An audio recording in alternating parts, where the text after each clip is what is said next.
नमस्कार दोस्तों, एनआरआईटी ऑर्गेनाइज कर रहा है एनआरआईटी टाइपिंग टेस्ट,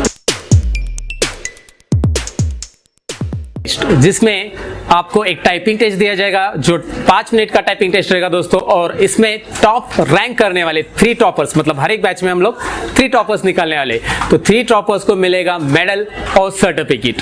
जी हाँ दोस्तों, ये काफी इजी टेस्ट है, बस आपको टाइपिंग ही करना है। आपको स्क्रीन पे दिखाई दे रहा है इस तरह से एक पैराग्राफ दिखाई देगा और उस पैराग्राफ में 5 मिनट के अंदर आपको टाइप करना होगा। ये पूरा पैराग्राफ पूरा नहीं होगा, जितना भी होगा उतना टाइप करना होगा दोस्तों। और जिसका मैक्सिमम वर्ड टाइप होगा, मतलब वर्ड पर मिनट के हिसाब से यहाँ पे ऑटोमेटिकली स्पीड आ जाएगा एंड में। और जिसका नेट स्पीड अच्छा रहेगा, यानी कि जिसके एक्यूरेसी के साथ साथ स्पीड भी अच्छा है, उसको हम लोग यहाँ पे देने वाले मेडल। यहाँ पे स्क्रीन पे मेडल भी दिखाई दे रहा है, मेडल और सर्टिफिकेट देंगे हम लोग 3 टॉपर्स को दोस्तों। तो चलिए दोस्तों, आपसे उम्मीद है कि आप इसमें नंबर 1 करोगे। आप सबको ऑल दी बेस्ट एनआरआईटी की तरफ से। प्रैक्टिस शुरू कीजिए, मिलते हैं 24 तारीख को स्टेज के अंदर।